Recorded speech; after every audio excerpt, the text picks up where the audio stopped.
will bring you debates on the future of monetary policy, higher education,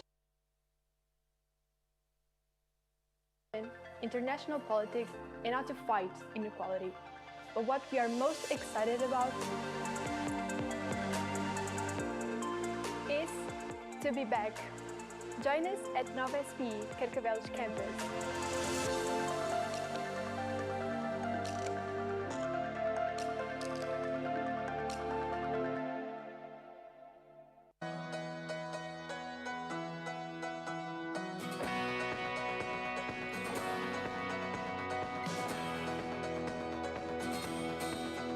A school, a community of world citizens dedicated to the development of talent and knowledge that impacts the world. A school of business and economics with a fundamental role to play, supporting those who strive to be better, people, professionals, leaders, driven by insight and enterprise. At our home in Carcavelos, a top-ranked international school, member of the SEMS Global Alliance, offering innovative and excellent pre-experience programs entirely taught in English, bachelor's in economics and bachelor's in management for a life-transforming experience with curriculum-enhancing activities and integration of technology advancements and digital ubiquity. Master's in business analytics, economics, finance, impact entrepreneurship and innovation, international development and public policy, and management. Ranked by the Financial Times and Ed Universal, with 100% of our graduates working within 6 months of graduation at highly sought sectors and companies. We are widening our horizons. Together, we are a Nova School for the Future.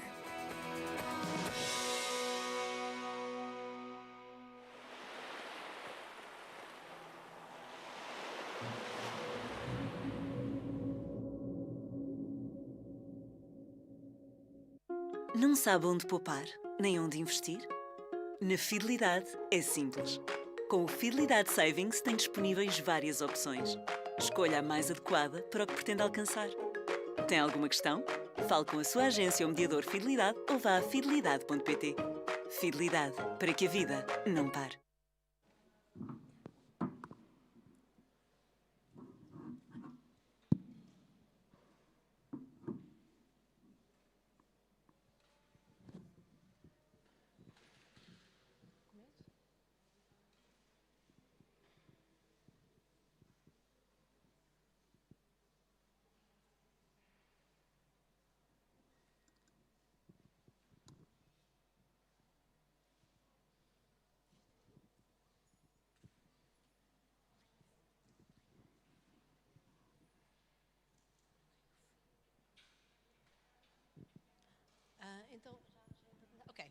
Hello, everyone, and welcome to this session of Economia Viva.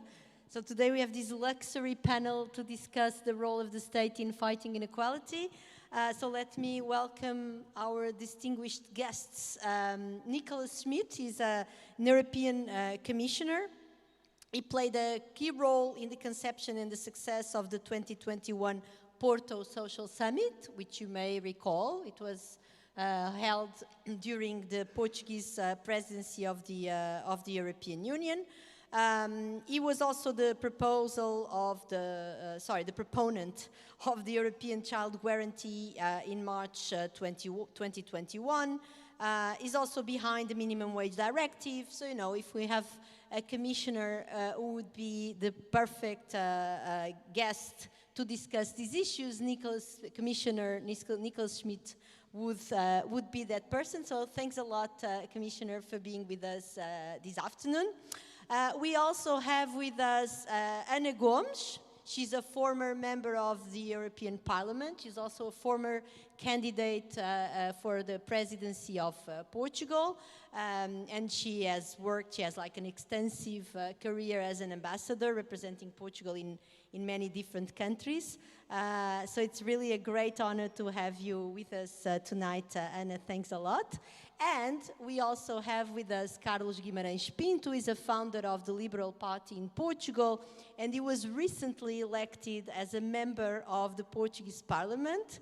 So it's of course an honor for us to host Carlos Guimarães Pinto here with us. Thanks a lot for joining us for this debate, Carlos, and for being at NOVA. Okay, so I think, I mean, the idea is that I'm going to have a few questions for our guests, hopefully to have some confronting views about the role of the state in tackling economic inequality, well, economic and social inequalities at large. And then I hope that the debate is going to be to follow, and of course, questions from the audience are more than welcome. So let me start maybe with Ana Gomes. My first question to you, Ana, is the following. You have worked extensively in fiscal transparency and the European Union laws concerning offshores, for instance, you know, during your tenure, your very successful tenure as a member of the European Parliament. And I think, you know, oftentimes when we think about inequality, we think about the mechanisms and we think about ways to tackle inequality, be it in forms of social forms of transfers for the poorest. But oftentimes the taxation bit, you know, the revenue bit is absent from the discussion. So I was wondering if you want to share your views about whether or not one should also think about tax evasion in this debate about inequality. Well, thank you for the invitation. I'm very pleased to be here with the other guests. Very honored as well to have Commissioner Nicolas Schmit and to be moderated by you, Professor Susana Prata. Going straight to your question, I think it's crucial to go back to the notion of what is the purpose of taxation. It's the price of civilization. It's actually the price of having states that guarantee private property and all the other rules of living in an organized society. And that's why it has in several states constitutional consecration, which is the case of Portugal, Article 103 of the Constitution of the Republic. And of course, there's a purpose to ensure redistribution of wealth, redistribution according in a fair way, and that's the sense of having progressive taxation. So there is a purpose of social justice inherent to social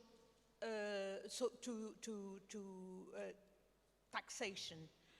Well, that is actually in theory not what happens in practice in most of the European member states, including Portugal, because you don't have a tax system, you have a forest of illusions. You have actually what I would say an anti-tax system. It's actually a system to indeed promote tax evasion, promote money laundering.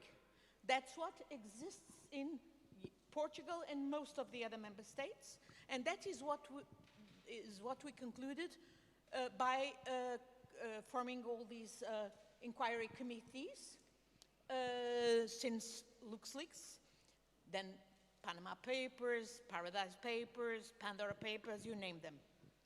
And that's why, since then, the Commission has been active trying to put some order in this, because the area of taxation was one of these areas that was supposed not to be of European competence.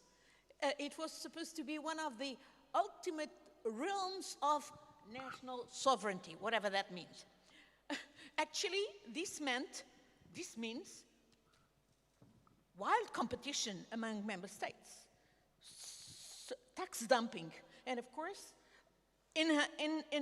enhancing, aggravating the inequalities among member states, the social inequalities among within each member state, and of course among other member states, and at the global level, because of course it has tremendous impact.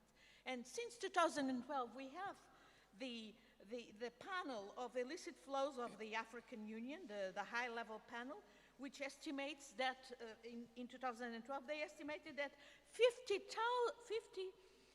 billion back in 2012 were flowing from developing countries into offshores, and many of them being in developed countries, and therefore not allowing the states. This was evasion from the revenues of tax of member states.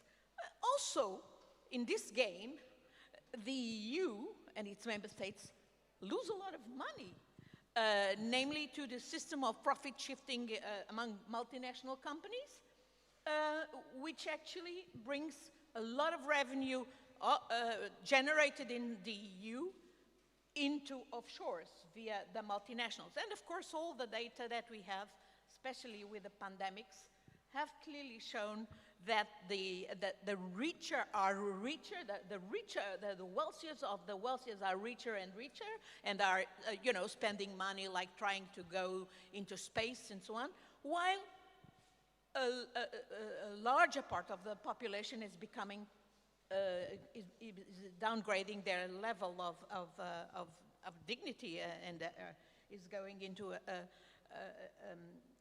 situation of poverty. This cannot go on. We need absolutely to rule this. And obviously, there's a lot that each member state can do, but a lot must be done at the European level.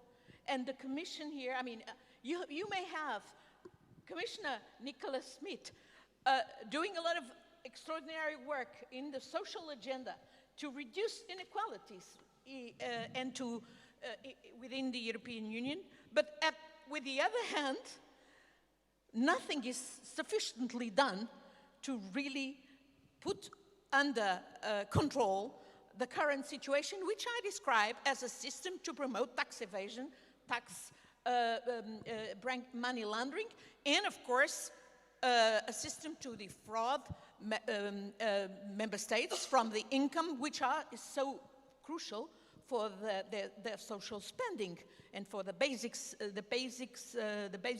activities of member states. And I'm sorry to say that our country is one such very clear case.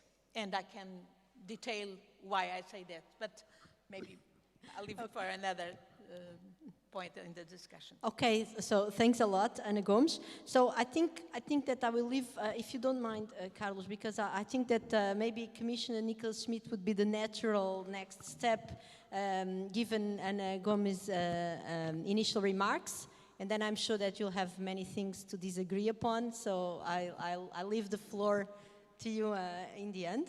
So, Commissioner Nicolas Schmit, I mean, we've been, you know, I think Ana Gomes already raised the point about the role of the European Union in sort of creating a common ground of cooperation for the member countries to tackle the problem of tax evasion. So I was wondering if you could elaborate a little bit on that and what you see as the role and what is your vision, you know, having played such a big role in this agenda of the social Europe, what is your vision and perhaps as well what you see are the main challenges in the road ahead? Thanks a lot. I think you're muted. Yeah, okay, thank you. Good evening, and thank you very much for inviting me. And it's a great pleasure to be part of this debate on a very important topic. As former President Obama said, the major topic of our time about inequalities. And I would bring back the debate a bit more on inequalities, because taxation is one aspect, but it's not the only aspect of inequalities. I think we have gone through a number of decades where inequalities have grown. And it's not just because there has been bad taxation systems, tax evasion, tax fraud. It's also because the whole policies put implemented all over the global economy. And we see the globalization also as, on one hand, an instrument to bring more equality amongst states and increasing inequality within states. So I think the topic is much larger on inequality. And when we compare, we see that, for instance, in OECD countries, within 30 years, from the 80s to the 2010, 2015, the gap between the 10% of the richest and the 10% of the lower income has increased by 9.5 times. So this is the reality that the economic system with globalization, probably also with technological change, has seen inequalities growing so much and so rapidly. Now, it is true that taxation finally has amplified that, because the richer have all kinds of ways. Companies, corporates have a lot of ways to evade, to minimize their tax bill. This is also part, by the way, of the same move, because, well, what was the ideology was low taxation is favoring economic growth. So the lower your taxation is, the better your outcome, the better economic growth is. And this means, by the way, we have seen in all over, and especially in the US, but not only in the US, that the distribution between labor and capital has been changed fundamentally. Wages stagnating, sometimes even going down in real terms, and capital revenues going up. And this increased capital revenues, on top of that, have then benefited of very, very flexible, very positive, or what we call it, tax regimes, because with all formulas which has been created. So this is the reality of the last 3-4 decades. Now, what can the European Union do? Indeed, the European Union had started by trying to at least to mitigate this situation, especially tax evasion, tax fraud, optimization, as some call it, of taxation, optimization. And a lot of specialists have invested in this optimization of taxation. And this has started even in the 90s, where finally, at the end, a lot of tax regimes, and believe me, I know them quite well because I'm a Luxembourg, as you all know. So, for instance, bank secrecy has been more or less abolished. So there were steps taken at the European level, partly also at OECD level, because it's nice to say, well, Europe has to do this and that. But if capital is extremely, as you know, circulating freely, so you can move capital around the world in less than a second. And if you do not have this global approach within taxation, you will not be able also to diminish and this tax evasion. Now, there are progresses now, recent ones. First, at the European Union, this Commission has proposed a certain number of measures, like a proposal on shell companies. We all know shell companies, they are, one major purpose is to have tax optimization, let's call it like that. We have at the OECD level, thanks partly to the European Union, but also to this new American administration, at least a minimum taxation for corporates, 15%, not very much, but better than nothing. So there are a certain number of initiatives taken at European and as well as at the more global international level. Now, we have indeed to make this work. We have to implement this. Now, the Commission has made the proposal to put into practice, to implement this measure of this OECD measure on corporates.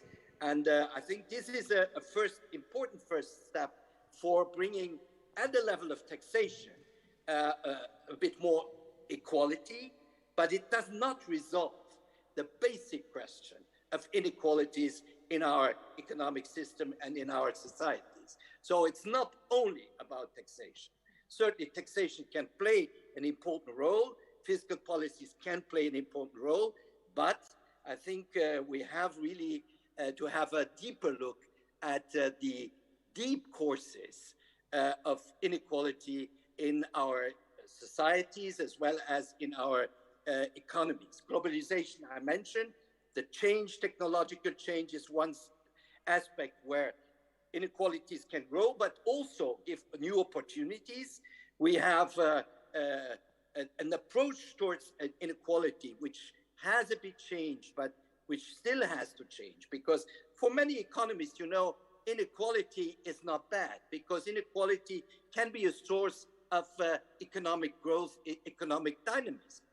But this approach, this theory, also the trickle-down theory, that the richer the rich become, the better the poor are off, because there is this money falling down on their heads from the richer.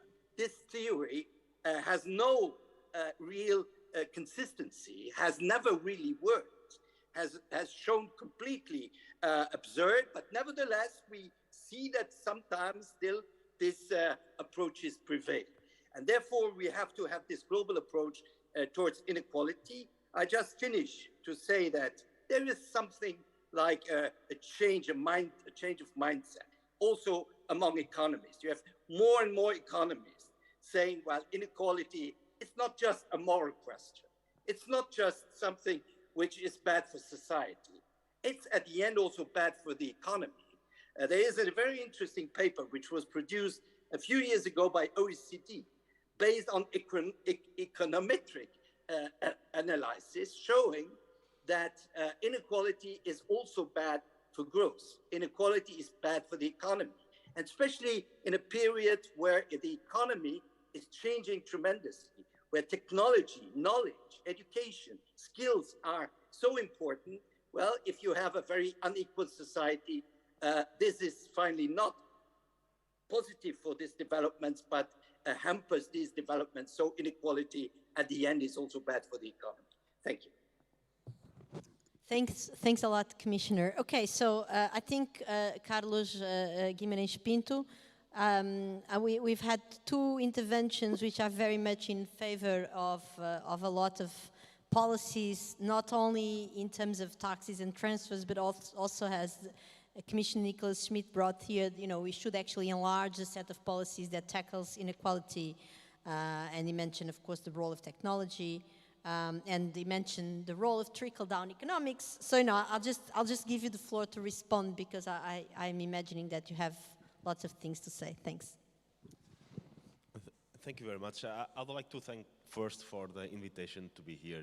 I'm extremely honored to be here with Dr. Gomes, Nicolas Schmit, with the extraordinary moderator we have here. It's really an honor to be in such an amazing school where it should be fantastic to learn and to teach. And despite the fact that I'm extremely honored, my first comment would be to challenge a bit the premise of the topic of this conference, which is what should be the role of the government to reduce inequality. I believe that the priority of the government should be to fight poverty. And fighting inequality might be one of the tools, or might be a side consequence of fighting poverty. But the final goal should be at all times to fight poverty, and that should be our focus. If we talk here about Elon Musk, if Elon Musk could move tomorrow to Portugal, would move all his assets to Portugal, Portugal would be a less equal country. But that wouldn't be necessarily, or most likely, bad news for the rest of the country. That would be good news. Inequality would increase at that exact moment. If more billionaires like him would move at the same time, inequality would continue to increase, but that wouldn't be bad news for the rest of the economy, even though inequality would increase. So we would have more economic development, more jobs, more government income for welfare programs. So inequality might trigger poverty, but poverty is the evil, is the is the one thing that we should try to fight. That's the final goal, to fight poverty. And when we ask how should the government fight poverty, I think the first thing that we need to do is to define what's poverty. What is exactly poverty? And this is where, again, the confusion between poverty and inequality comes again. Eurostat has a measure of the rate of people at risk of poverty. And according to that measure, if I would ask you here, where do you think there are more people at risk of poverty, in Luxembourg or in Hungary? If I would ask you, without you checking the numbers, I'm sure all of you would say Hungary, most likely. There's a lot more people at risk of poverty in Hungary than in Luxembourg. Anyone who has visited Hungary and Luxembourg probably would say exactly the same. You go outside of Budapest and you understand there's really a lot of people at risk of poverty. Well, I have some news for you. According to the Eurostat, there's more people, a lot more actually, at risk of poverty in Luxembourg than in Hungary. And the reason why is that this measure that Eurostat uses to measure the people that are at risk of poverty is not a measure of poverty, it's a measure of inequality. You are at risk of poverty if you earn less than 60% of the median income of your country. And for Luxembourg, even adjusting for purchasing power parity, for Luxembourg that's 18,000 euros. For Hungary, it's 6,000 euros. So you almost rather be at risk of poverty in Luxembourg than to earn the median income in Hungary. You're better off. Adjusting, once again, I'm adjusting for purchasing power parities here. Okay? I believe that poverty should be assessed, should be measured in absolute terms. It's much harder to do that, to define what are the material conditions that you should have in order to be considered poor. Because using this type of measures also has one consequence, is that we are unable to understand if we are reducing poverty or not. If tomorrow everyone in Luxembourg will earn exactly double, there will be not 0.1 percentage point of reduction in poverty. No reduction in poverty. If tomorrow everyone in European Union will earn triple, this measure of at risk of poverty will be exactly the same in every single country. So we are completely unable with this type of measures, of measurements, to understand if we are being successful or not in reducing poverty, which should be our goal. So once again, in order to define poverty, we need to look into absolute terms. So what is someone who is poor? How should we define someone being poor? There's a lot of things that you can say. You are unable to feed yourself or your family. You are unable to have a roof over your head.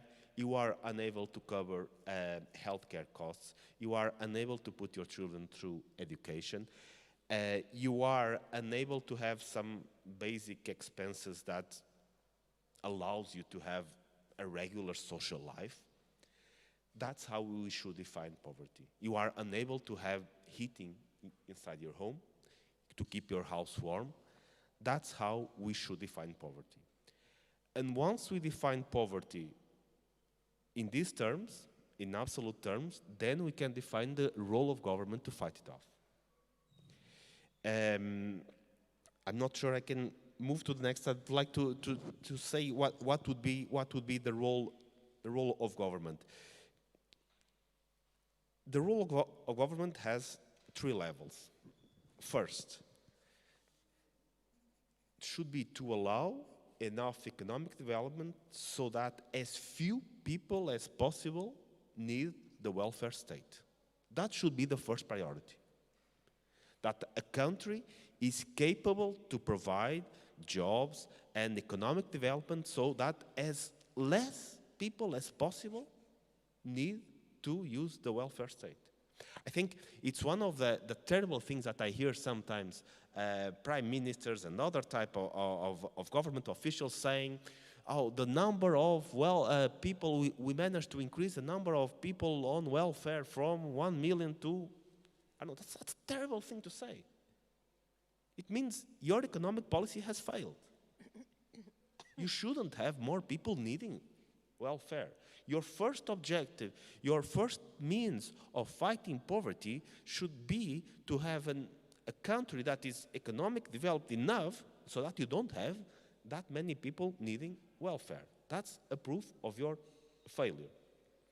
The second thing that we need to know in terms of the role of government when fighting poverty, that of course that role will depend, again, on the level of economic development of the country.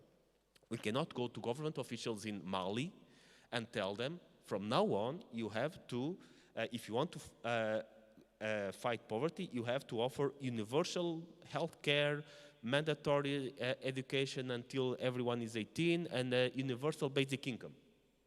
You cannot ask them to do that. It's impossible, right? Your level of economic development allows you to put the safety net, the Hayekian safety net, a bit above or below. The same way Portugal cannot offer the same level of welfare benefits as Norway. That's not possible. So that's the second thing we should take into account when looking at what government should be doing. But even in a very developed country, in a very economic developed country, we will have, and we must admit that, we will have people falling through the cracks. We know that. That will always happen. It doesn't matter how developed, how economically developed the country is, there will always be people falling through the cracks of the economy, and those people will need support. Our goal should be, of course, to reduce as much as possible the number of people that will need that support, but there will be. So, how can we then help these people? And I think we are in a level of economic development in all European Union countries and most developed countries that we should not be able to live in a society that is not capable to support the people that fall through the cracks. Should be part of our social contract, without any question. And here we have two possibilities that maybe I will talk a bit more in detail later on, but we can have in-kind benefits and cash benefits. The option, for reasons that I'll speak about later, has been to follow an in-kind benefits type of approach, which in my opinion, it makes sense. Most of our welfare states are focused on giving free healthcare, an in-kind benefit, free education, in-kind benefit, free or subsidized housing, in-kind benefit, and then the cash transfers are really, really, really small compared with all the rest. I think this is an approach that makes sense, but I don't want to take all the time now, so I'll just leave it for later on. Okay, so we'll let you elaborate on that later. Thanks a lot, Carlos. So I think that Carlos has said lots of, he has confronted your views and also Commissioner Nicolas Schmit views big time here. So I think I'll just maybe leave the floor to Ana Gomes to maybe react, and then of course we'll move to the Commissioner. Thanks a lot. Well, I agree that tackling poverty is obviously a priority for the society, for the state, for government. But that should be done with the objective of including everybody and not discriminating and not having a government or a state for the poor, organizing the poor, and as a separate class, so to say. I believe that in a democratic society, government must regulate. The government as well as all the other instances for regulation, because I don't believe that the market rules it all. I believe that the market has proven that it doesn't rule it all. And that's exactly why we need political regulation. That's the purpose of government. And when I say government in lato sensu, including parliaments and so on. And in this respect, for me, fighting inequality is not just, of course, fighting poverty, but it's, which is the most abject form of inequality, but it's about fighting for fairness. I don't accept, even if we would tackle poverty, that someone like me would pay 48% in taxes, living out of my work, and someone who doesn't work and just lives out of his capital investments just pays 28%, which is the case, for instance, in Portugal. Or someone who, for instance, deals with cryptocurrencies pays zero. This is totally unfair. And this is totally undermining democracy, because indeed we are talking here, and I very much agree with Commissioner Nicolas Schmit, talking about taxation is not the only way or the only area where we see the inequalities growing. But taxation is actually supposed to be a way to correct the inequalities, to redistribute income in a social justice, in a social way. And this is not happening. The inequalities are there in many other ways, as he has highlighted. And of course, they are growing with the technological development, with the digital divide. They are growing as well with, as an impact of globalization. And that's exactly why we need governments at the whatever level, national, but as well European, to work, and universal level as well, to work and to rule. And of course, and to me, it is essential indeed to having always a democratic form of governance. And if we are increasing inequalities, we are jeopardizing democracy. We are putting democracy at risk. We see the growing of all the extremist groups linked to exclusion, linked to inequalities, linked with social resentment. We have, of course, many other tools to fight inequalities. Commissioner Schmit will elaborate for sure on that. For instance, schooling is a crucial tool for the social elevation and inclusion and in fighting inequality. There are many other crucial tools, including social safety nets and so on. But we cannot neglect that we can put a lot of effort in all these measures, social measures, but if we continue to allow the inequalities at the tax level grow within member states and among member states, we are doomed to fail. It's much more, the level of fairness is actually as well at the economic level. How can we pretend that we have an internal market with loyal competition if indeed member states are practicing tax dumping among themselves? If, according to the Commission, small and medium enterprises, which are the SMEs, which are the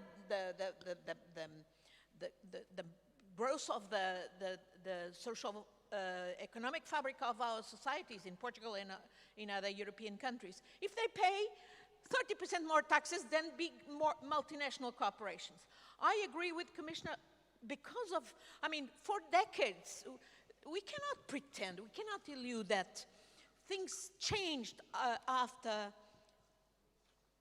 the so-called Reaganomics, when the tax cuts for the rich were implemented, with this idea of the trickle-down economics, which never worked, which made it worse, and especially in this environment with the the impact of globalization, the impact of digitalization, the new technologies and so on, these inequalities are growing and growing. And we cannot allow this to continue, but we cannot pretend that the tax question and the regulation, I mean, the Commissioner was already talking about the importance, I very much agree, of the regulation that was passed at the European level, fighting banking secrecy. Absolutely. And this was exactly the result of the fact that suddenly, with all these scandals, we in the European Parliament put pressure in our governments and in the Commission to actually realize that they had to do something. It's about regulating the banks. It's about regulating a lot of professional sectors, which are actually the industry for tax evasion and for tax inequalities, including many of the industry that is formed in schools like this one. I'm sorry to say, you must be aware of that and not continue to go that way, because it will only generate more inequalities and more trouble for our societies, and will ultimately put democracy at risk. Thank you. Thank you very much, Ana Gomes. So, Commissioner Nicolas Schmit, I wonder what are your views about this, whether do we separate poverty measurement enough from the measurement of inequality, and where do you stand in terms of, I mean, I know exactly where you stand. So I was just wondering if you could share with this young audience, why do you stand on more, on the view that, inequality is an important policy issue that one should tackle above poverty, or, beyond poverty? I guess that's where it stands, so this is my question to you. Thanks. Could I just add something for the Commissioner? Sure, go ahead. On what you said? Yeah. We are talking in a country where 11% of our population works and still is poor, because there is a definition of the level of poverty already. Right or wrong, there is one. And 11% of the Portuguese work and are considered poor, behind the minimum levels of dignity. Yeah, and I guess, sorry, if I can add just one more question. I know this is challenging, and I know we're improvising, but I think this is really interesting.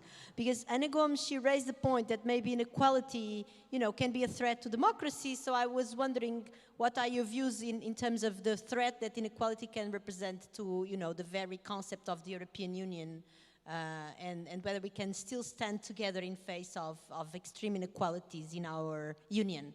And of course, feel free to divert from the questions that we are asking, since they are by and large improvised, and thanks.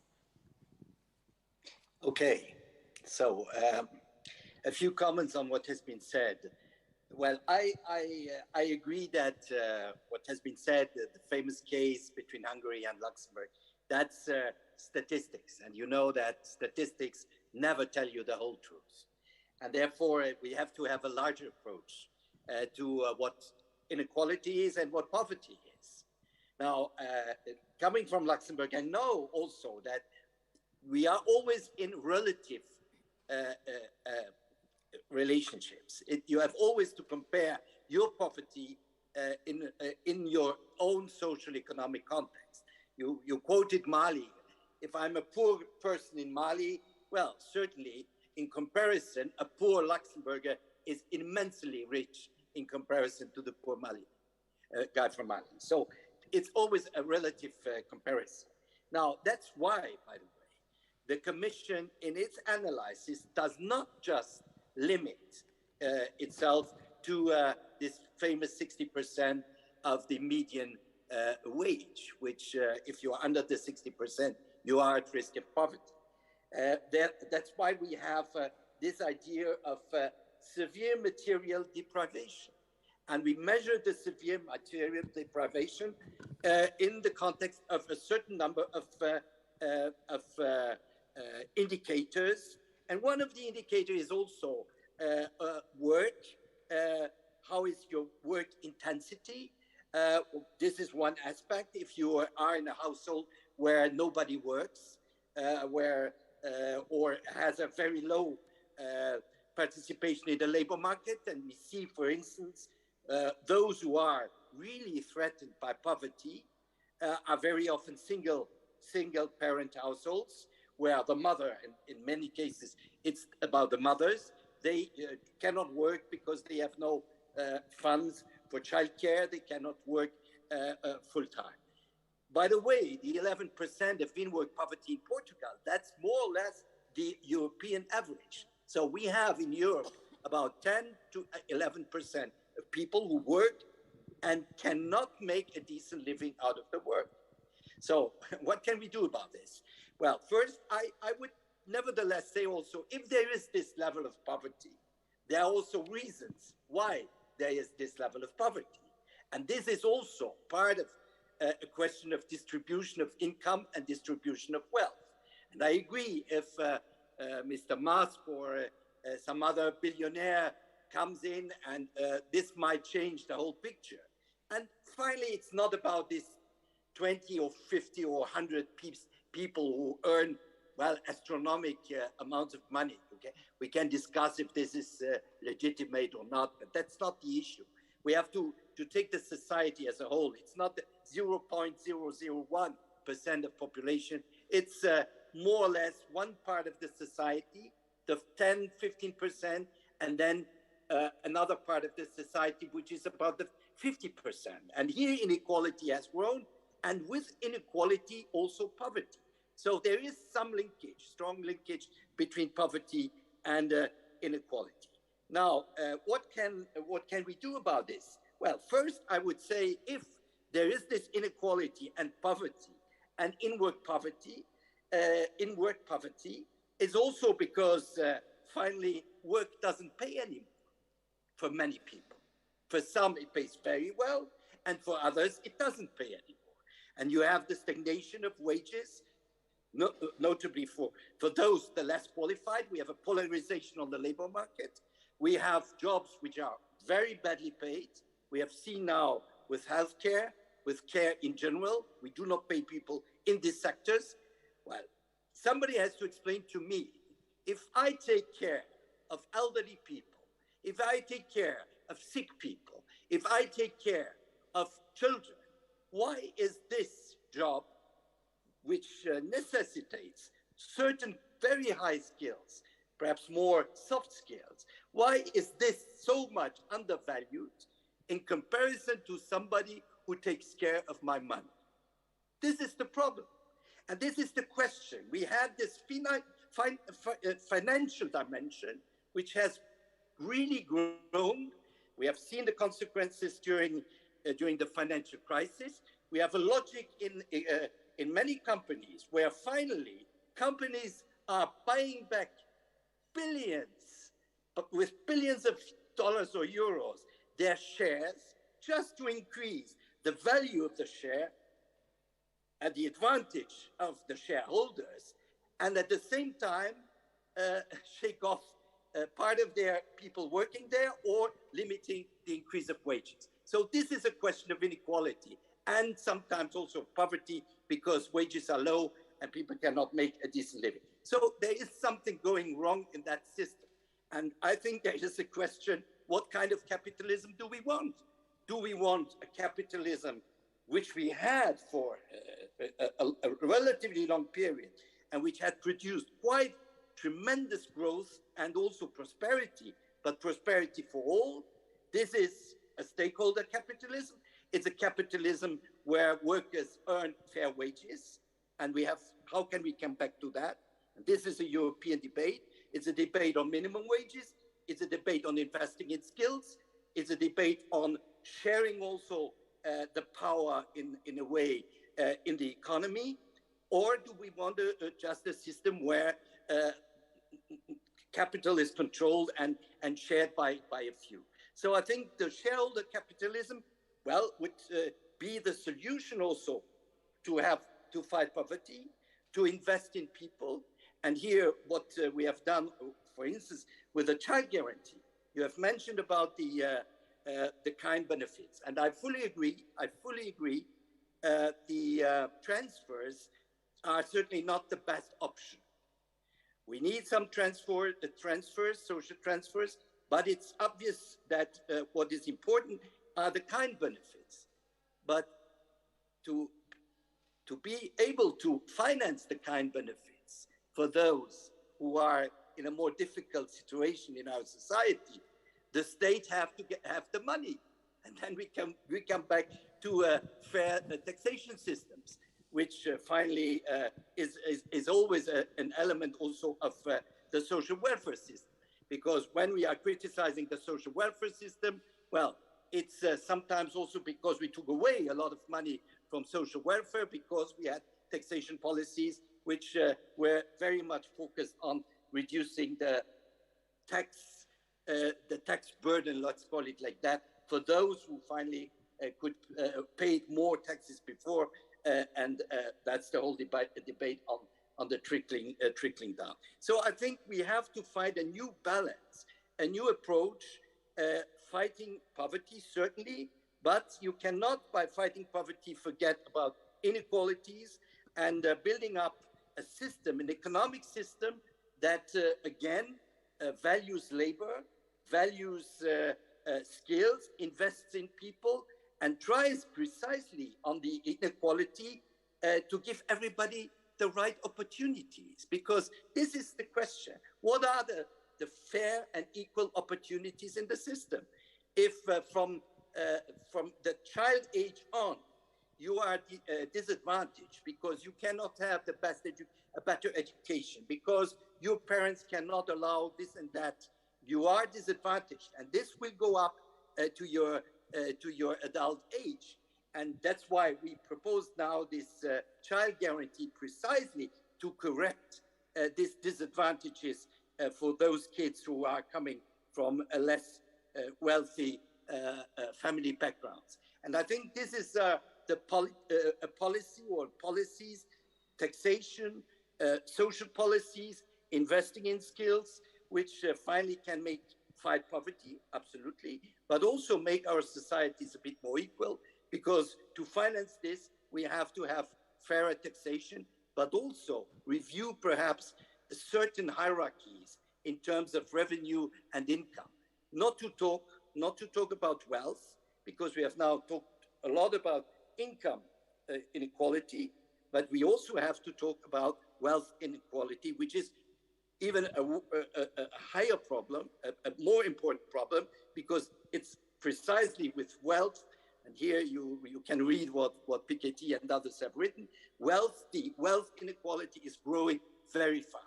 And this is disruptive for our societies. This is not something which helps our society to be more productive or more innovative. No, this is a risk for disruption, social, economic, but certainly also political.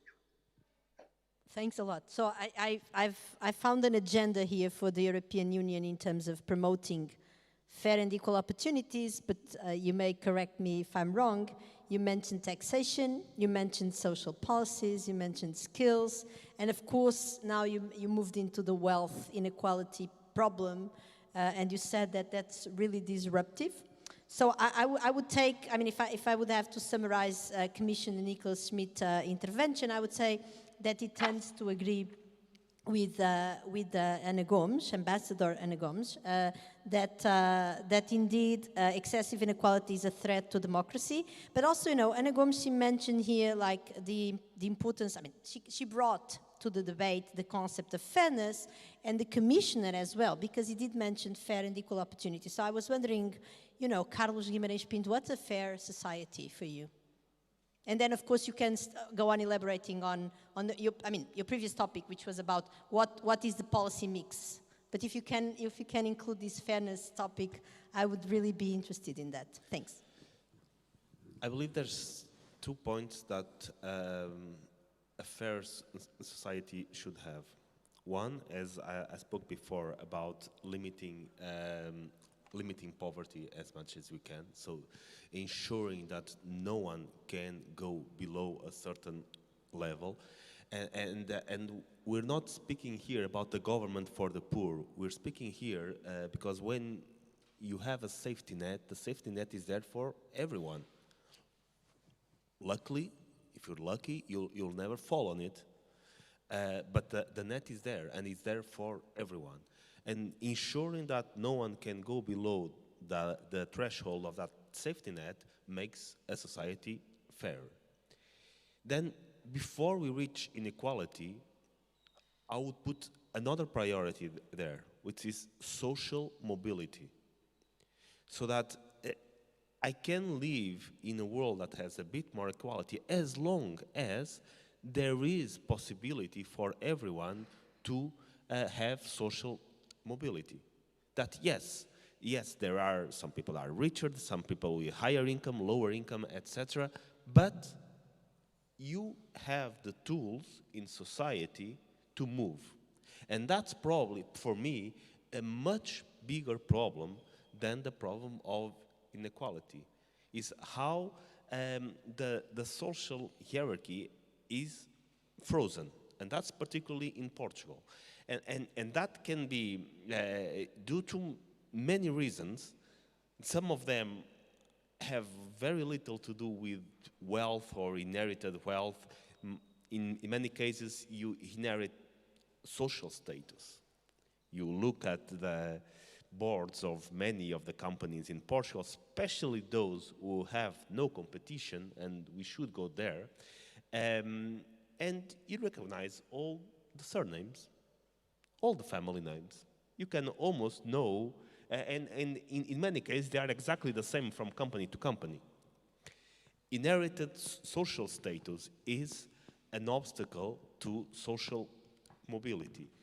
And that comes from another thing that we don't usually speak when we're speaking about inequality, which is competition. When we allow for many companies in many sectors to operate without competition, meaning they are not exposed to the market process of needing to be good, needing to be better than their competitors, the incentives to hire the best people are no longer there. If I am sure that my football team will win every match regardless of how they play, I can put all my relatives playing. I can put my fat 20-year-old son playing left wing. Why? Because, well, they are going to win anyway, so I can just do that. And that happens nowadays in many companies, in those companies that are not exposed to market competition. And that's another obstacle to social mobility. Another obstacle to social mobility that people don't like to talk about is the income tax. When you are born without any inherited wealth, when you are born without any inherited social status that allows you to get the best jobs or whatever, you only have one path towards social mobility, which is the salary that comes from the work that you do. The moment that you have extremely aggressive, progressive, marginal tax rates on the salary of your work, that's a very clear obstacle towards social mobility. And it doesn't matter that you say, yes, but high-income people should pay more taxes because that would reduce inequality. But how do you know? How do you know those people are specifically the ones that are not attempting to have some social mobility? And that's why I think before we worry about inequality per se, we should be worried about one thing: ensuring that no one is poor and that there is social mobility. And part of social mobility is, of course, education. Education is extremely important to ensure that everyone has access to education. And that's one of the stapling, everyone does that in pretty much every country in Europe, that you have usually 10, 11, 12 years of free education. In some countries, even more of years of free education. And that's, for me, a fair society. A society that offers opportunities to everyone and does not allow anyone to fall through the cracks of poverty. That's a fair society. And how we reach that, I was speaking before about the question of the cash and in-kind transfers. There is basic consensus that most of the welfare state is of in-kind type of benefits. You get free healthcare, you get free education, you get free or subsidized housing, and you get certain number of in-kind benefits, and there's probably a reason for that to happen. It's because, well, with simple cash transfers, you cannot assure that they will go to the purpose that they are supposed to. It opens a bit more the possibility of fraud, which is something that we should be aware to keep a healthy welfare state.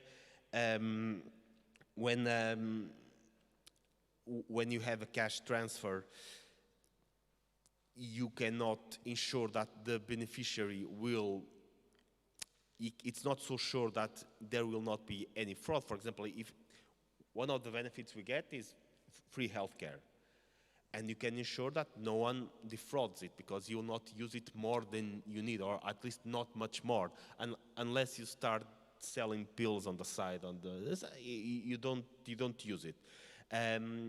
When we have a system based on cash transfers, the probability of there being fraud is bigger because, of course, cash is fungible. So even if you don't need it, you will get it. And then there is a problem of whether this should be automatic or not. I was going to tell a story. I was outside of the country for a long time, saving some money, and I returned to Portugal to do my PhD. I was not poor at the time, and because I didn't have income in Portugal, I was offered the social tariff for electricity. I couldn't choose. I literally called the electrical company, listen, I should not be a beneficiary of this. I didn't have income last year, but I'm not poor, so I don't need this social tariff. Sorry, it's automatic. You get it automatically, and this is a way to impoverish, to reduce the impact of the welfare state. One last note to this: there is a sort of left libertarian approach nowadays towards welfare state, which we should be extremely careful about, which is the universal basic income. That it is attractive in many ways. If you think about that, one of the arguments it's usually said is that we wouldn't need anymore the system that looks after fraud because everyone gets it for sure, so we wouldn't need to verify if the people needs it or not. Well, this is, yes, we wouldn't need the system to detect fraud because we're basically saying everyone can benefit. The fraud is available to everyone. This has two big problems that I think we should take into account. First is, if we keep all the in-kind benefits that we already have and we add on top this universal basic income, what we are basically saying is that the government will pretty much own the whole economy. They will decide how much you earn because there's not much more than that we can have aside from the in-kind plus this cash benefit for everyone. Second, the purpose of the welfare state should be to help those ones in need. So even if we would have the amount of money needed to pay for the universal basic income, even if we had it, we don't have it. In Portugal, for sure not. Even in the richest countries, that would be extremely hard. But even if we had it, would it make sense to redirect it from those that actually need it towards those who don't need it? Does it make sense? Even if Portugal had enough tax revenues to give everyone 500 euros each month unconditionally, would it make sense? Would it make sense to take money that is needed for the poorest to ensure that those can have a better life and give it to everyone? It makes very, very little sense to me. That is not, for me, a fair society, one in which you use welfare money to distribute towards everyone. And once again, I believe the welfare state should be for everyone, but should be for everyone when and if those persons will need it. That's it. No, go ahead. You had some. Sure. Can I ask you a question? Yeah, but could you please just pick up your microphone? My question is, how do you make that vision of a fair society compatible with your defense of a flat tax? Flat tax is the opposite of social justice, social taxation, fair taxation. That's a good point.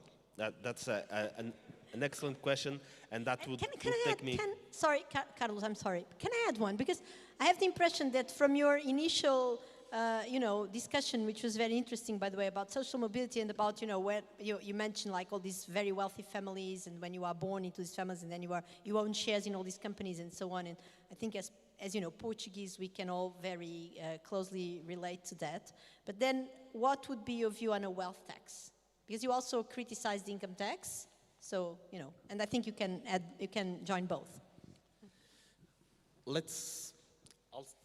I'll start by answering that. Let's say if I have to choose between a wealth tax and an income tax, I'd rather have wealth tax. Right. If I have to choose between the two. And why is that? Because I do believe that income tax is one of the main obstacles to social mobility, once again. And that goes towards Anna's point, which is we have to look into what is our starting point as a country. And our starting point as a country, once again, is a country that starts charging very high marginal tax rates for very low income levels. Extremely low. We are speaking about, Nicolas, Nicolas, to understand, someone who earns net something similar to the minimum wage in Luxembourg, net, already is paying a marginal tax rate of close to 40%. That's our situation in Portugal, okay? And that's where we are starting, and that's where it's, and that's why in this, starting from the starting point, reducing income tax is extremely important. I must say, it's, when we speak about the flat tax, our purpose, of course, is to reduce the tax for people that we would qualify as middle and high middle income workers or people. Not the purpose of it is not to reduce the tax bill on people that earn 500,000 euros or 1 million. It's irrelevant. It's irrelevant for many reasons, because those people have such a bargaining power, usually, that it's irrelevant for them how much tax they pay, their tax rate. I give you one recent example. We have a football player, Slimani, that came to play at Sporting, okay?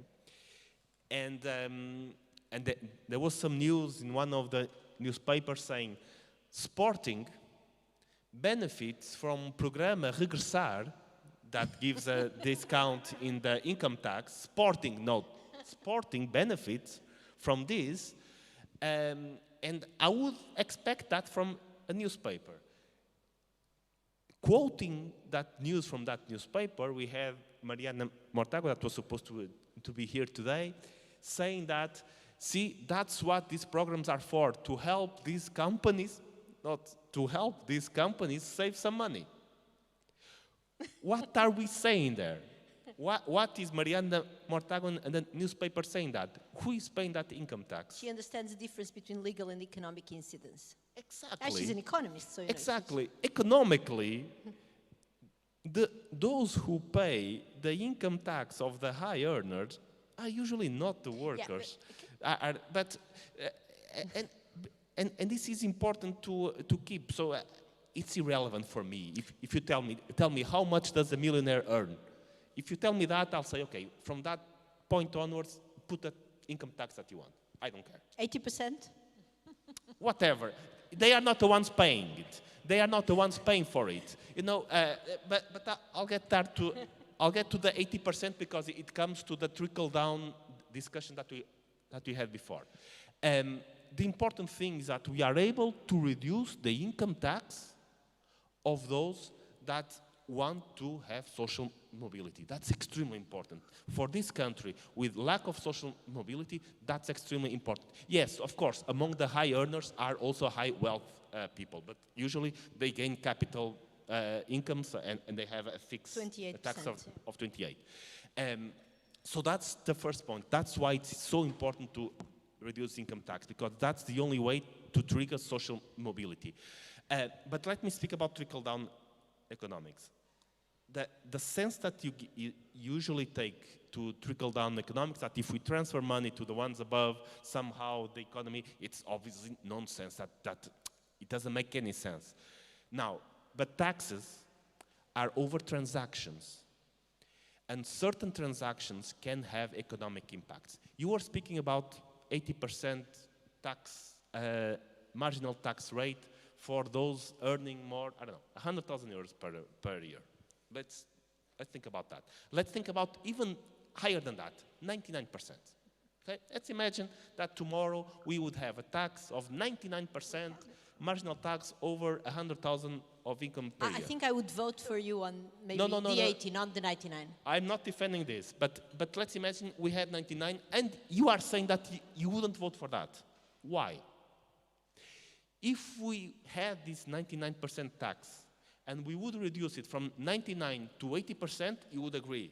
I would, yes. Right? I would vote for you, Carlos. If you agree with that, right? But that reduction would benefit whom? The richest. I'm not totally, we're not totally sure, right? Because the elasticity, there's an issue You of are defending trickle-down economics There's an now. issue of, there's an... You're saying that if we reduce from 99 to 80%, the economy as a whole will benefit. That's trickle-down economics. No, that's trickle-down tax revenue. There you go.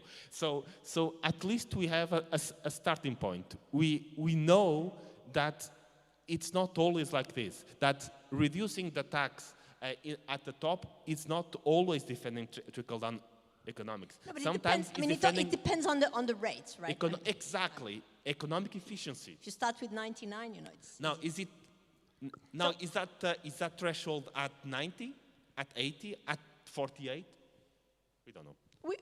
We could, Sorry, and Gomes, do you want to make some? Because I would maybe like to go back to the Commissioner. Yes. So if we still want to have some time for questions from the audience, so Commissioner Nicolas Schmit, I had some questions for you, but I guess that the debate has been so lively that I'll just let you react to these questions, and again thinking about the European Union role in all these, because I think that a small open economy like Portugal certainly cannot solve all these challenges that have been brought to the debate here without belonging to a coordinated economic area, like the European Union. So, and of course your role as a commissioner is very important in that. So could you please just bring in a little bit of the European view on everything that has been said here, or maybe on just a small selection, given that a lot has been said?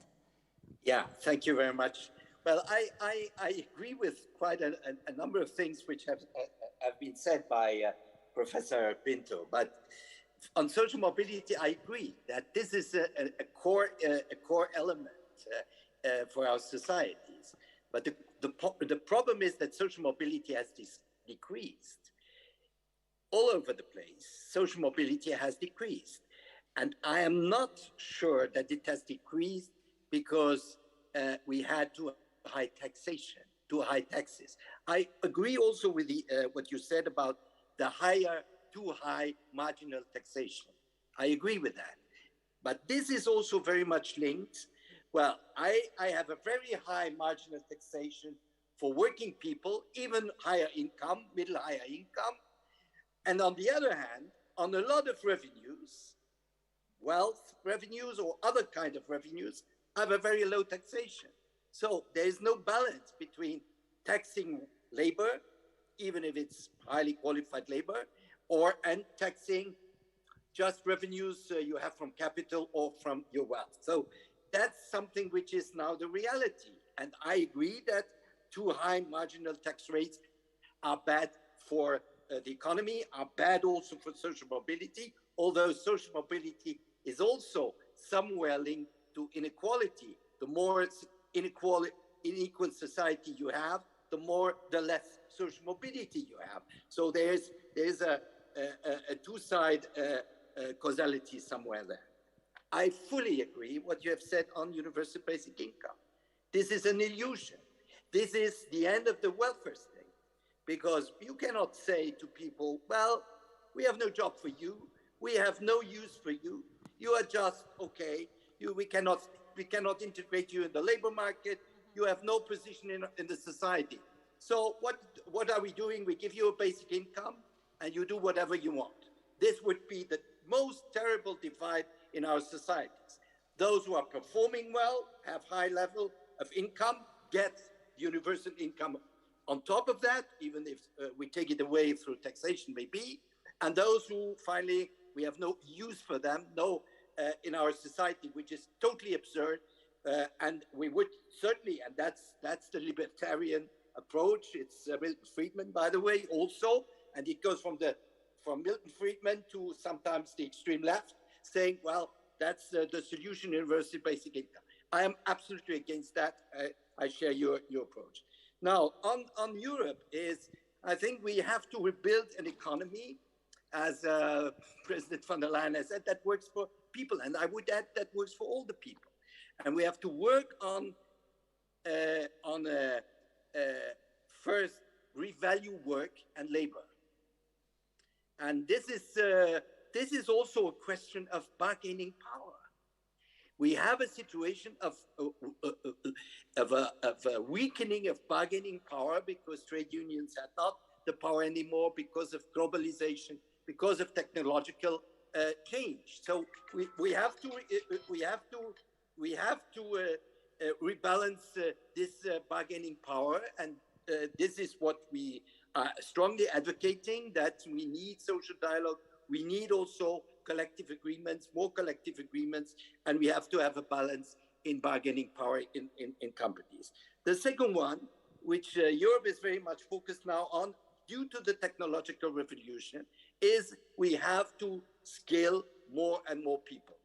If we want to be successful within the transition, we have to invest in education, we have to invest in skilling, upskilling, reskilling.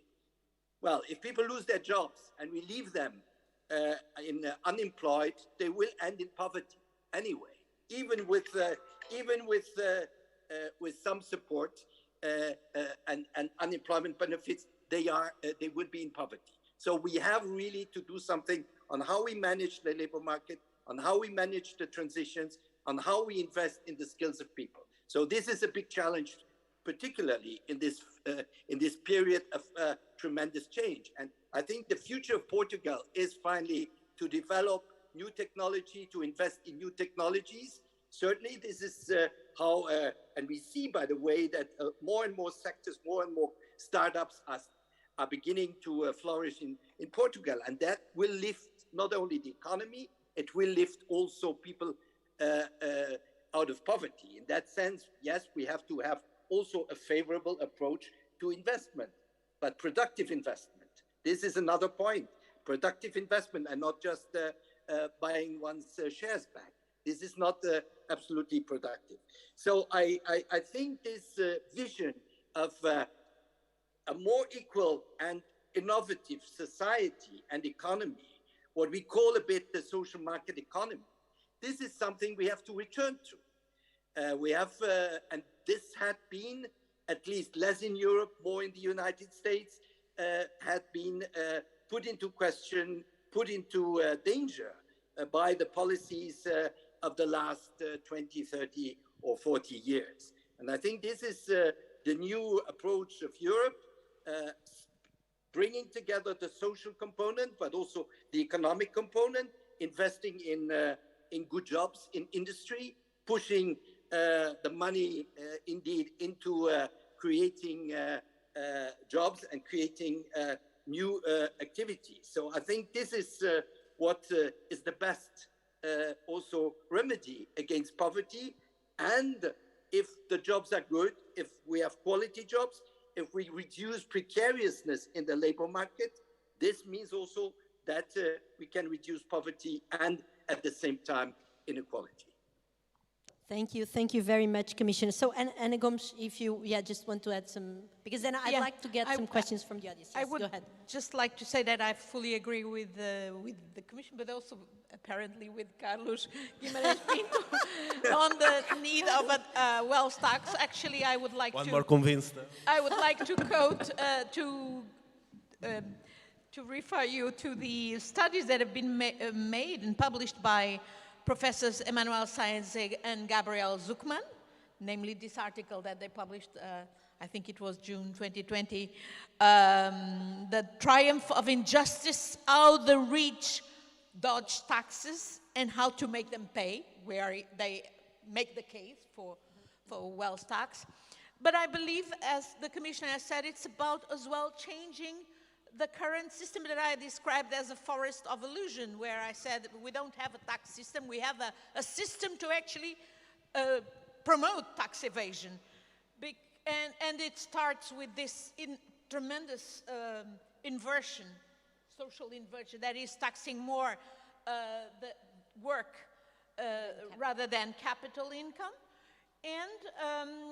And of course, with the point that was made by the Commissioner that low wages, low salaries, high income as a result of the payment of dividends to shareholders is absolutely leading to more inequality. It's unfair. It's very dangerous.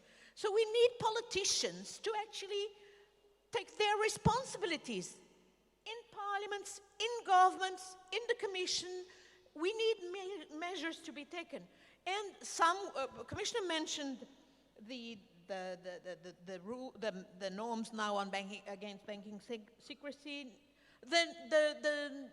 The proposal that actually was made by the Biden administration, although we had talked a lot about that in the European Parliament, of a minimum corporate income taxation.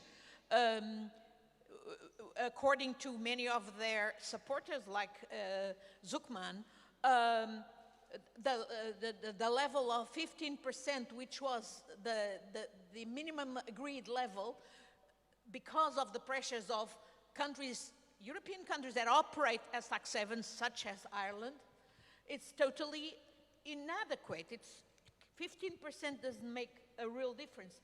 25%, according to the studies, is what would be needed. Another proposal, I mean, the country-by-country reports, which is something that we in the European Parliament have put in all the reports since 2016. It's being enacted, but of course we know that this is also in practice being resisted. And something which was very important, I remember Commissioner Pierre Moscovici describing it as the mother of all taxation, of all fair taxation, would be, especially when people were advocating a GAFA tax, so a tax against the big corporations, the Google, Apple, Facebook, and Amazon. He was saying that the mother of the taxation would be a common consolidated corporate tax base. So, uma base tributária comum consolidada em termos de IRC. And that's exactly what even the member states don't agree with. And even the Commission has been very, very slow to move on that. I think as well, in the case of Portugal, I told you it's not just this incredible imbalance among the taxation in income generated from work and income generated from capital.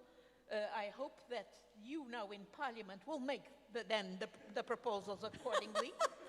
But actually, you need to look at much more, because you have, here in Portugal, the government, it was Mário Centeno, who made a study, ordered a study, that found out that there were more than 532 tax benefits that had no explanation, no rational explanation. I'm sure they don't have rational explanation, but are being used by those who are supposed to know how to use them. Still, they are all there. Nothing changed, despite the fact that they were identified by this study ordered by Mário Centeno. You have a system where you have, the Commissioner was talking about, indeed, incentives for real investment that makes a difference. But you have this CFID system that is supposed to give tax benefits for investment that nobody really controls.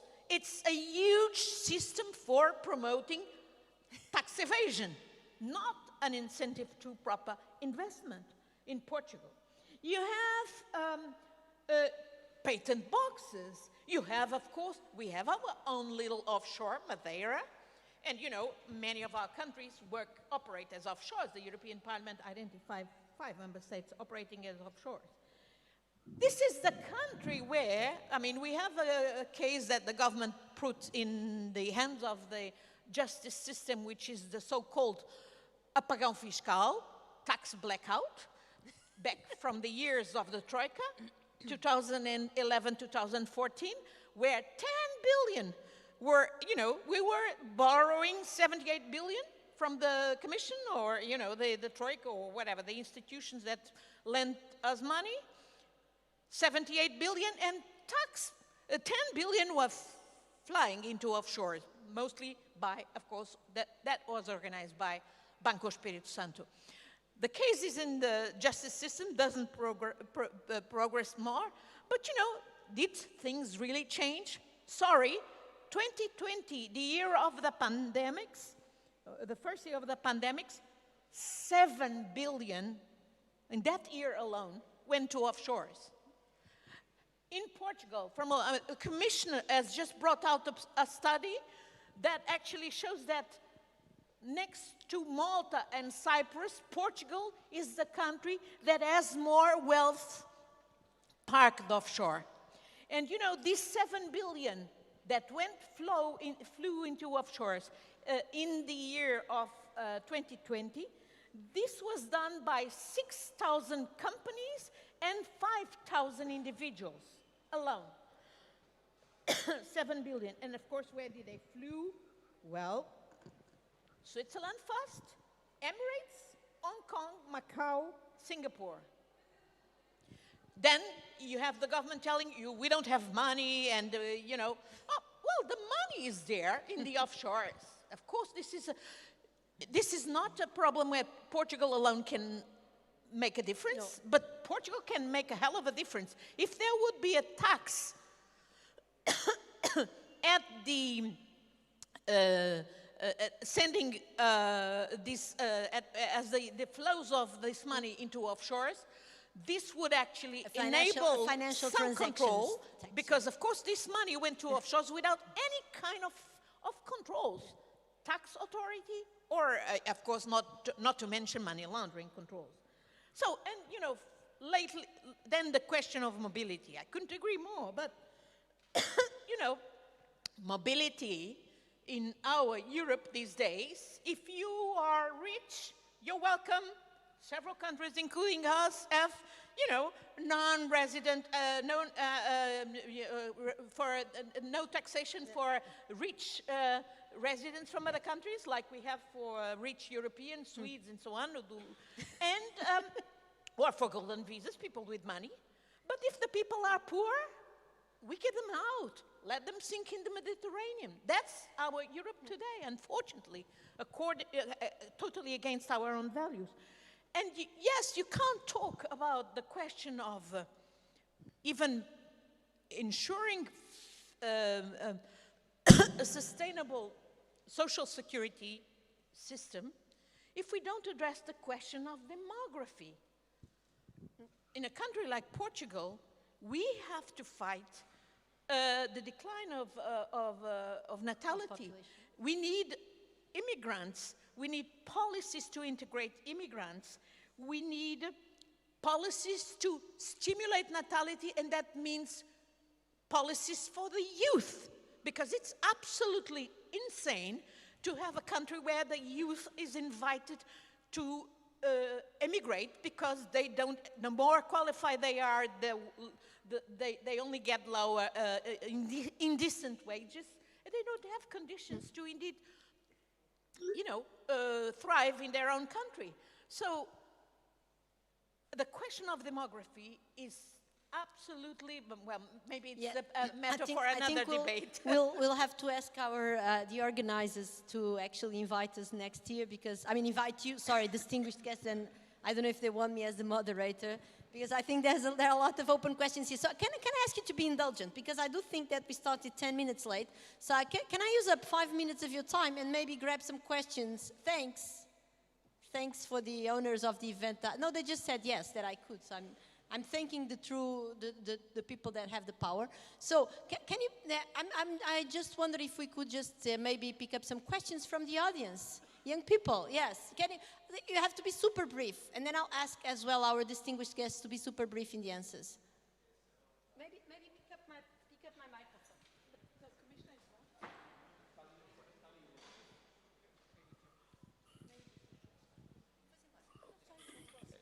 Hi. Since we're talking about inequality, I want to talk about a different type of inequality, inequality between countries. And this question is especially to Mr. Commissioner. I'm not seeing him, but whatever. But I think the other guests may have a word on that. In the last 20, 30 years, we've been seeing South Europe countries like our beloved Portugal having a lot of economic problems, such as residual economic growth, astronomical political death, whatever. On the other hand, we are having North Europe countries like Austria, Holland, going on the opposite way. So, having in mind what the former Dutch Prime Minister said about Portugal, he basically insulted us. How do you see the future of the European Union and this idea of having a united Europe? Because as a conflict Europeist, I'm a bit worried about that. Okay, thank you. So this was a question about between country inequality. I'll grab another 1 or 2 questions because we're really running out of time. You have a question? Yes. No, just go ahead. Good evening. Carlos, everybody actually talk about ending poverty and about a fair, healthy economy. If we can't achieve dignified labor, how can we fight that poverty and inequality? Thank you. Okay, dignified labor, and then another one. Is that? Yeah, I'll just pick up another one there in the back, at the back.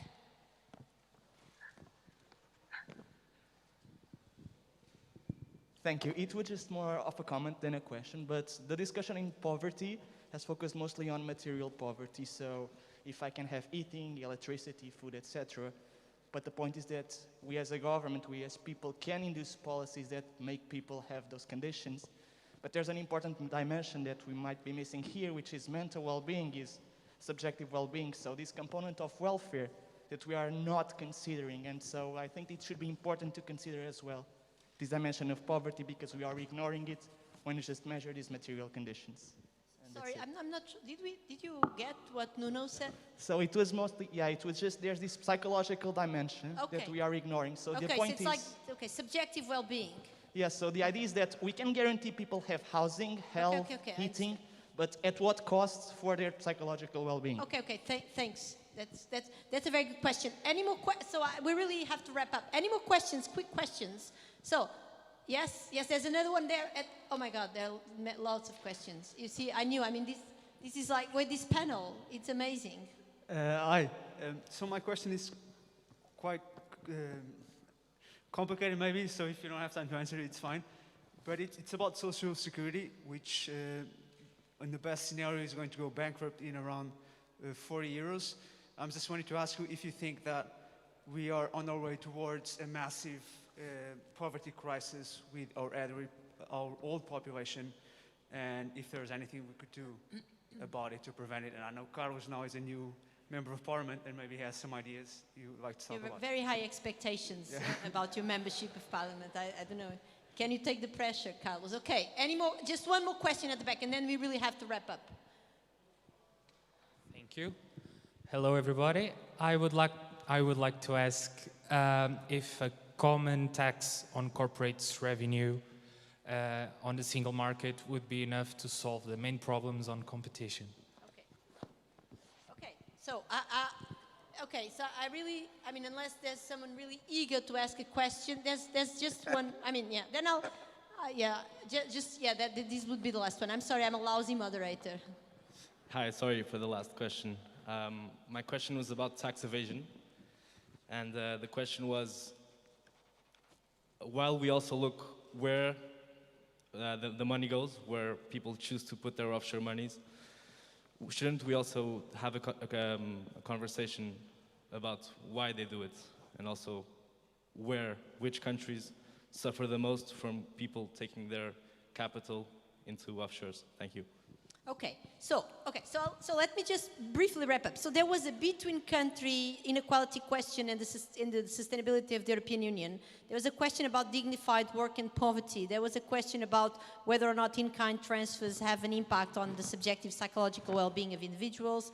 There was a question about the sustainability of pensions, and then there was a question about the common corporate taxation.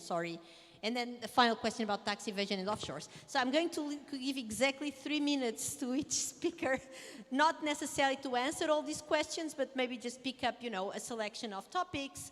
And maybe since it's later for Commissioner Nicolas Schmit, who's been so nice to be here with us, given the late hour, in Brussels. So can you maybe again just pick up a selection of topics, and please don't use more than 3 minutes because we are really totally out of schedule here, and of course, I take full responsibility for that. Okay, so thank you very much. Well, on the first question, I would say insulting countries is anyway unacceptable, and in a way, it's even stupid. So that's my comment. I think that what we need in Europe is economic convergence. That's why, by the way, there is a cohesion policy, which is a transfer from richer countries to less rich countries. And this cohesion policy has helped a lot of countries, including Portugal, to improve the economy, to improve infrastructure, to improve education. Now, we have decided 750 billion for the recovery and resilience, and Portugal is a beneficiary, one of the important beneficiaries of this money, precisely to cope with the consequences of the crisis, but at the same time to shape the new economy, the green economy, the digital economy. So I think to keep Europe together, to keep everybody better off, the richer and the less rich, we need solidarity. Solidarity is an investment in Europe, is an investment for the benefit of all members of the Union. Now, on dignified labor, I think I have said that we have to revalue labor. In many sectors, people are paid in an unacceptable way. So we have to have better wages all over. And that's why we propose this framework for minimum wages. But I notice also that there's been a lot done on minimum wages in Portugal. On well-being, I fully agree.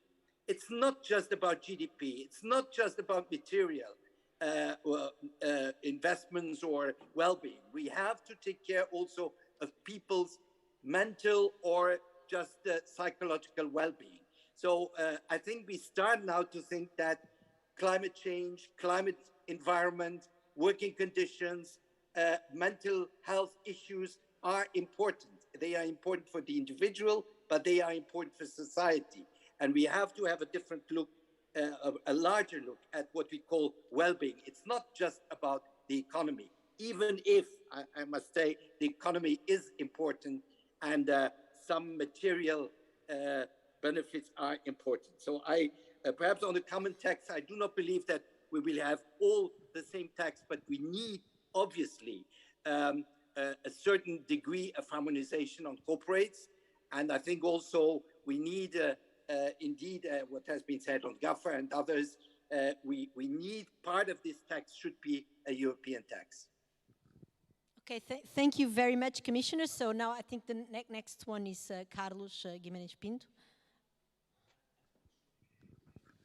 I'm not sure I can touch really all the points, but I'll start with between country differences that goes a bit with what we talked about tax homogeneity. Unlike all the other people in this panel, I think tax homogeneity would increase income differences, inequalities between countries. If I've done during my previous professional life a lot of investment analysis, it's one of the things that I did the most, and when one company is considering whether to invest in a country or not, has a lot of factors into consideration. That's what I used to do. You take the infrastructure of the country, the size of the market, and of course the tax that you pay in those countries, the corporate tax that you pay in those countries, and you balance everything out. And of course, when we compare a country like Portugal, Germany, Greece, Bulgaria, those countries have different level of infrastructure. They have justice systems with different levels of quality. So when you ask those companies to pay the same tax, whether they are operating in Bulgaria, in Germany, Netherlands, or Portugal, it's obvious what the choice is going to be. The only reason they would choose a country like Portugal or Bulgaria is if those countries have low salaries, low labor costs. And if we do not allow to have a certain level of differences in corporate income tax between countries that offer different conditions to corporates, what we are saying is that the only way the poor countries can compete to attract capital is through lower salaries. That's what we should be aware of, okay? So it would only increase inequalities between countries. Tax homogeneity is a trap for the poor countries in Europe. It's a huge trap for the poor countries in Europe. I think there was a very interesting question that we had there academically. I think it's a very interesting question if I understood it well. But I understood that it was a very interesting question, so I'll answer what I understood. The question of the subjective well-being, I think it's probably the best argument against, in terms of valuing inequality over poverty. That if inequality is something bad on itself, regardless of which level you are, it's something bad. If you live in the best neighborhood of Cascais and all your neighbors, and you have a nice Mercedes, an amazing house with a small pool, and all your neighbors have double the house with 2 pools and a Ferrari, do you feel bad? No, it's important. No, it's really it's an important point because it gives a different value to inequality, the mental value that you are speaking about, and I think it's an academic discussion that we might be able to have that notice that goes against my ideology. I do believe that I wouldn't mind living in a world where there's a lot of inequality, but no one has less than 1 mansion and 1 Mercedes. I would love to live in that. But if that's what you meant with your question, I think it's a very important point. I think it's an unseen or undiscussed effect of inequality. Your mental status about being different from the people around you. And I don't have a final opinion on that, I must be honest, but I think it's something that it's an important academic discussion. I'll pass on. Okay, I'll pass on. Okay, thanks a lot. I mean, the discussion is so interesting. So, Ana Gomes, I will just leave you a few final remarks. We really, really have to close. She left me for the end because I'm older than anyone else. Okay. First thing on poverty, I think we have a strategy to fight poverty here in Portugal by excellent experts. The question, it has been designed. It was working before the pandemics, namely in terms of education. For instance, we had yesterday numbers about the reduction of abandoning schools, which is very important, very significant. Of course, it involves housing, it involves decent jobs, decent wages. Don't forget that 30% of the people receiving RSE, social income, this basic social income, whatever the name is in English, RSE, are minors, are children, and that the majority of the people receiving that are actually women and children. That's why it's so important, and that's why we cannot allow bad-mouthing this very important tool that has proven really significant. This, as you know, has been a hallmark of the extreme right.